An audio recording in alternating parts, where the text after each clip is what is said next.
With Brittnie in partnership with our friends here at Miami Community Newspapers. My name is Brittnie Bassant. I'm president and CEO of Chamber South. And today I have with me Genesis Barraza, the Senior Development Manager at the American Cancer Society, but we all know her as Gigi. We know Gigi. Welcome, Gigi. Thank you so much for being with us this morning. Thank you, Brittnie, for having me. Of course. I love having you. Okay, so let's just get right into it. I want to get to know you a little bit better. I want to learn kind of about your journey through life. So you're very young too. So let's talk a little bit about your professional and personal journey. And I always tell my guests, throw in a fun fact, so something just fun that people might not know about you. Yeah. Well, I actually moved here to Miami when I was 4 years old from Mexico. So that was a little bit of an adjustment. But ever since then, I've called Miami my hometown. So I actually went to school in Little Havana. Oh, fun. Yeah, I went to the same school for a long time. So it was interesting to share space with all the same people every year. And yeah, growing up, I actually went to after school here in Miami. I went on a lot of field trips. I got to discover and enjoy. And eventually I started working at Publix. And then I went to the University of San Francisco after graduation. Oh, wow. Yeah. Okay. So you went away for college. Yes. I have a lot of family in California, so I really wanted to be close to them and meet them and get to know them for real. Okay. So you spent 4 years in California and then came back? Yeah, well, I was actually in California for 7 years. 7 years. Okay, good. So what were you doing up there after you graduated? Yeah, well, I started working actually at a bullying prevention nonprofit in the Presidio of San Francisco. Wow, that's very interesting. What did you go to school for? I went to school actually for communications. For communications, like marketing communications? Yeah. Very cool. So what kind of like got you into the not-for-profit world then to working for a bullying not-for-profit, and then now you're with the American Cancer Society? Like what's kind of got you into that? Yeah, well, specifically my first job out of college, it was partially because of my experience at my school.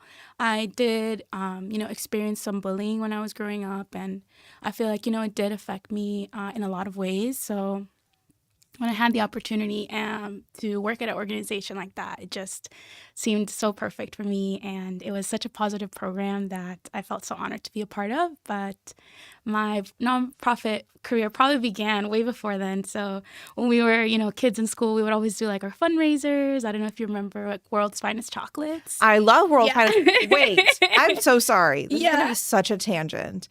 So I recently had the opportunity to purchase a World's Finest chocolates to support someone who was raising money for their school. And of course, we love to support the kids and love to support what they're doing. Okay. Yeah. So I bought it.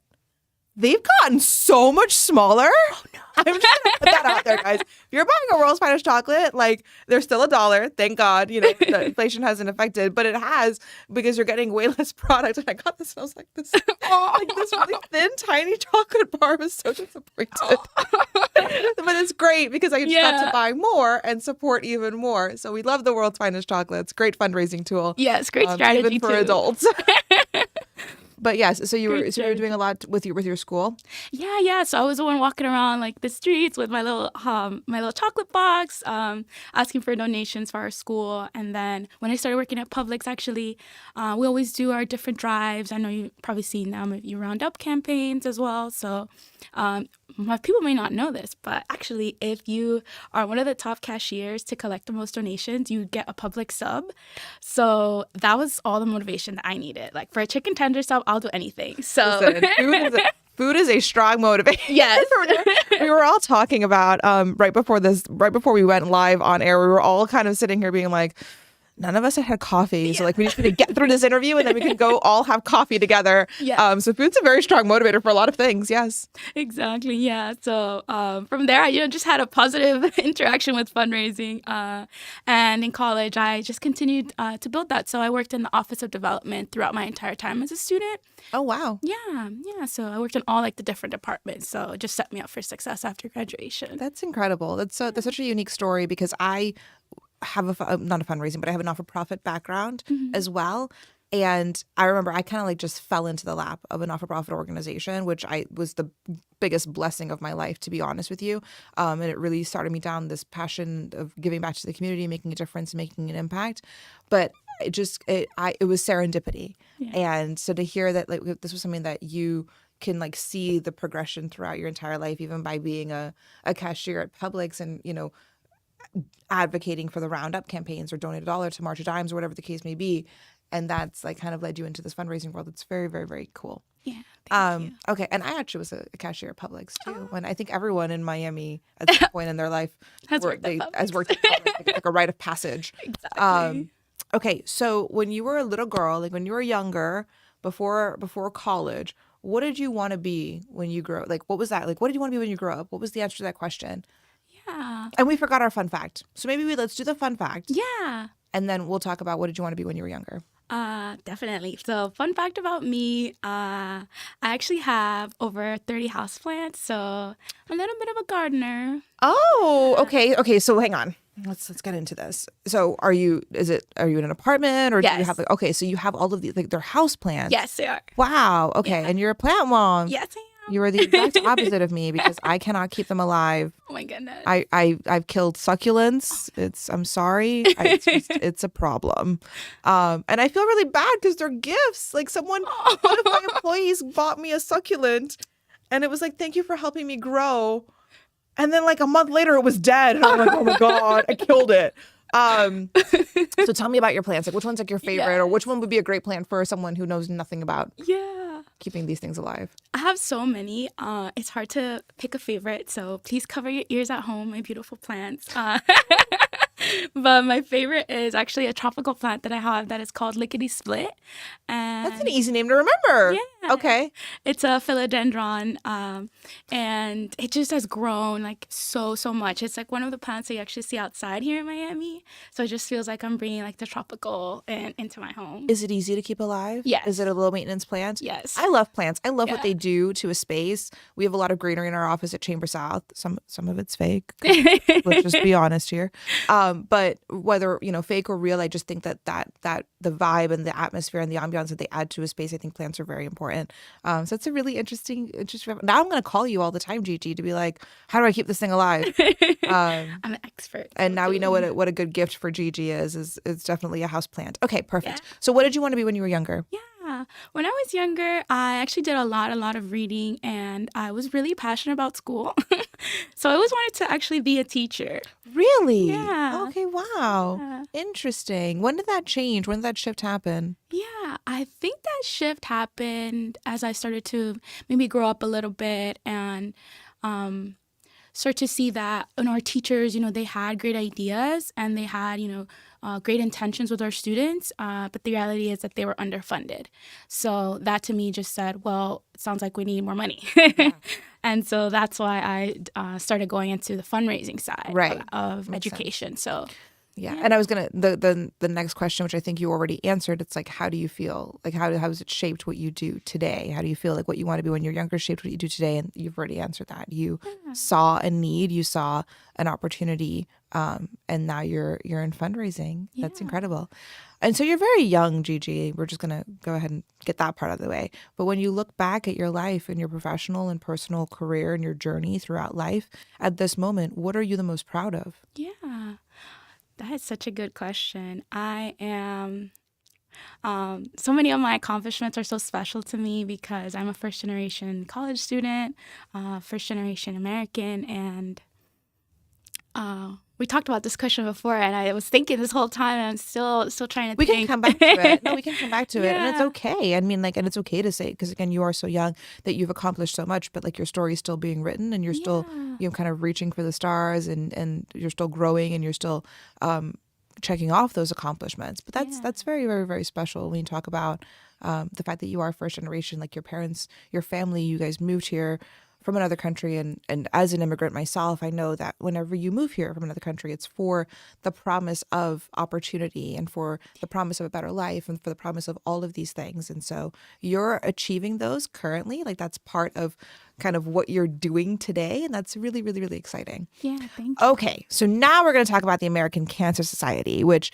I feel like people know what this organization is, but let's just say it again, okay? So who you are, what you do, who you serve, why it's important to be involved. Like the floor is yours now to talk all things American Cancer Society. Yeah, thank you. Well, the American Cancer Society, we actually are a rather old organization, so we're actually over 100 years old. And we are the nation's second largest funder of cancer research here in America. So we're very, very proud of that. And over that time, we've actually invested over $500 billion into cancer research. 500 billion? My God. Oh, well over 100 years. But my goodness, that's incredible. Sorry, continue. Yeah, thank you. As I'm saying that, I'm like fact checking. I'm like, yes, I believe that's correct. Well, I'm sure it's definitely in the billions. Even just being in the billions is huge. That's incredible. Yes. So we actually have so many different areas that we work in. So we work directly with cancer research, like we talked about, and then I would say the most special part of our work is definitely our support directly to cancer patients. So we have a lot of programs like that ensure that we have given them free access and opportunity to access all the healthcare services. So we have, free rides to treatments that we offer. And while you're taking treatment, if you don't live nearby, you can stay at one of our free Hope Lodges as well. So, and of course, we also have, screening prevention programs so that we don't even have to get to that point, right? Hopefully. And they're all very special, and they're all part of our main strategy, which is actually to reduce cancer mortality by 40% once we hit 2035. Wow. Okay. And are you on target and on track for that goal? Yeah, definitely. We are actually at 33% wow. right now. Yeah. That's incredible. That's incredible. Okay, so we're talking about the American Cancer Society, like the National Cancer Society, but you, of course, obviously have you're with the local chapter, branch, office. So tell me a little bit more about that specific, what you guys are doing here locally for our local community in Miami-Dade County. Yeah, so I work right here, actually really close by in the Dadeland area. So we have our chapter here. And so we were actually started because of a need. So we have a 3-to-1 ratio for volunteers in American Cancer Society to employees. So wow. Yeah. 3 volunteers for every employee. Yes. That's incredible. Yeah. So we are very proud of that. And really what that means is that we listen to our volunteers and we go where our volunteers are. So we saw that need, a lot of excitement for some of our programs here in Miami. So we ventured out here, and we've actually here in Florida, I want to say we have over 18 grants and $13 million this year alone. Wow. Yeah. And looking at Miami specifically, we partner with a lot of healthcare systems. So we have, partnerships with Sylvester Cancer Institute and with, of course, Baptist Hospital. So we work with them to ensure that they have access to grants, that their patients know about our services. And then, of course, we invite the survivors from all these partnerships to attend our local Relay for Life event. So that's really our signature event, our signature fundraiser. And it's a space where we honor cancer survivors. We celebrate our lives together, and of course, we remember those that we have lost. Right, and we'll talk about the Relay for Life in a minute because you just mentioned that you have 3-to-1 on volunteers. Yeah. So if somebody wanted to get involved, what are some of the volunteer opportunities? What does that look like? If I said, "Hey, I want to volunteer with the American Cancer Society," what would I be doing? Yeah, and then how would I get involved? Yeah, I would say we actually have about 3 different ways that we work with our volunteers. So, of course, we have our leadership volunteers that help us plan all the logistics that come with organizing our special walk, and they help us recruit survivors as well, make sure that they're feeling included and they get our invitations. And then we also have a new, board that we started, which is called the Board of Ambassadors. So that is our group that is actually mainly focused on sponsorships and entertainment, elevating our entertainment and our media partnerships as well. So we actually just started a few months ago with working with those leadership volunteers. That's awesome. That's incredible. They're very, very special to me. And we're already seeing some great successes, so stay tuned. But the third way that a lot of our volunteers, most of our volunteers are day of volunteers. So they help us, setting up and breaking down our cancer walk. And that can be students. That is a lot of, families come together and do it sometimes. And they really make Relay what it is, because without them, it wouldn't be the same. And of course, we're so grateful for them. Okay, so let's talk a little bit about the Relay for Life. So we were talking about it earlier, and I've been so active in the community and doing so much that I'm like, it's a 5K, right? Because you just think like it's a walk, and so everyone thinks it's a 5K. Yes, we talked about this. And Gigi was like, no, it's not a 5K. It's a non-competitive walk. I'm like, oh, okay. And then she just said non-competitive laps, and I'm like, in perpetuity? Like, when are we stopping here? So tell me about the Relay for Life. Yeah, of course. When is it? Where is it? And then like what the structure of it's like. Yeah, our next Relay for Life is actually in April, so it's April 22nd, and of this year, of course, April 22nd in Tropical Park. So we're going to be near the community center, setting up there, and so I would say, it is not competitive. And the reason for that is because of the history of Relay for Life. So Relay for Life actually started out as a 24-hour event. So you walking for 24 hours? Yes. Oh my God. I would take the competitiveness again. Like, I just make me run for a little bit and walk for 24. I mean, I love walking. Yeah. Everybody knows this, but wow. Okay. So tell me about the history. I did not know this. 24-hour. Well, I mean, it was a relay. So I guess you're passing the baton. Exactly. So now, of course, we've listened to our volunteers exactly because of what you're saying. We want to make sure that it's what our volunteers want. So we've shortened our event a little bit. But in general, the reason why it started as a 24-hour event is actually because of the founder of Relay for Life, Dr. Klatt. So he was doing it in honor of his patients.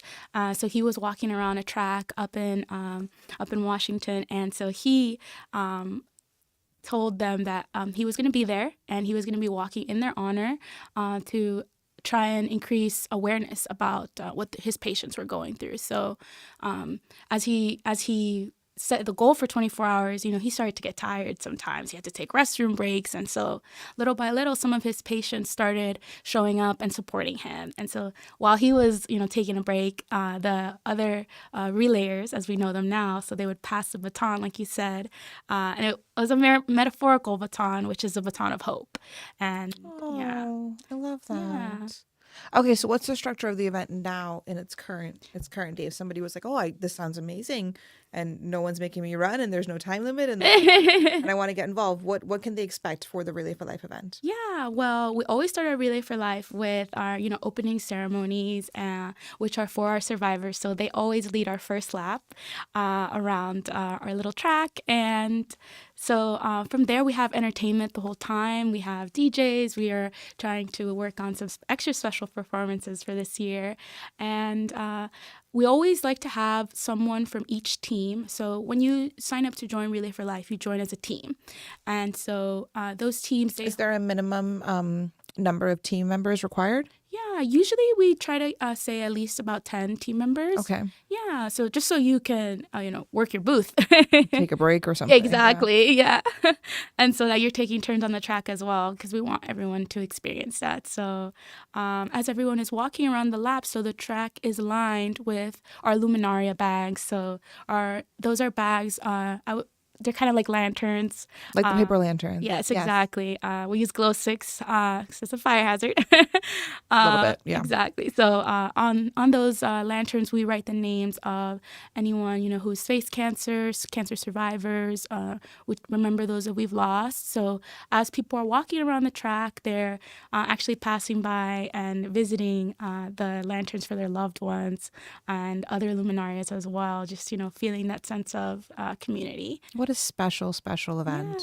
Yeah. And so also lining the track are some of our tents and our booths. So our teams always have different kind of fundraising activities. So we have games, we have food, lots of good food. Like, I'm very excited. I've heard lots of good things. So yeah, and so you make your rounds around the lap, and we actually have a kids zone as well. So it's a little bit of a carnival area. We have a few like inflatables. We're bringing in some bungees, and we want to make sure that it's a family-friendly event. So we want you to bring everyone out and make sure everyone has a great time. How long does the event last? Yeah, well, this year's event is actually going to be from 6 to around 11 or 10. Okay, so it's like a morning, PM. Oh. Yes. Oh, yeah, because it's lit up and it's exactly. Got it. So okay. Yes. There's okay. Well, that's even better. You don't have to wake up at 6 a.m. Exactly. Oh, how fun. How different. Yeah. Okay, that's great. And so if people want to get more information about this, register, sign up for a team, the whole nine, what do they go? Where do they go? What do they do? Yeah, so our website is relayforlife.org/MiamiFL.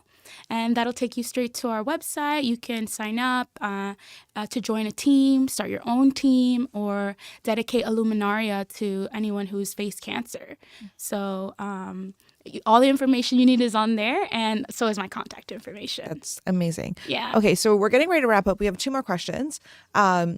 When you think of everything that you've done, and again, in your career, what are you the most passionate about? Yeah. I think we've touched on some things, but if you wanted to elaborate on that, let me know. What I'm most passionate about is treating people with kindness and compassion. That is so important to me. I shared with you my story when I was growing up, feeling bullied, feeling left out. So it's always been so important for me to make sure that, when I speak to someone, I not only am I present, but I want to be kind, I want to be empathetic, and I want to make sure that they feel seen and they feel like they belong to this world, because there's so much going on. Oh, that's so beautiful. Yeah. Yes, and that's so simple. It really is. It's so simple. Just be kind and treat people with kindness. And there's an old saying that says, always be kinder than necessary, because you don't know the battles that someone's fighting. Exactly. And I think that's really important, because you have the ability, like every single person has the ability to make someone's day better or worse. And so you should always be trying to make it better. And then the last thing that I would ask you, the last question as we wrap up, is really a 2-part question. What's the best advice that you've ever received in your life, and what advice would you want to leave our audience with today? Yeah.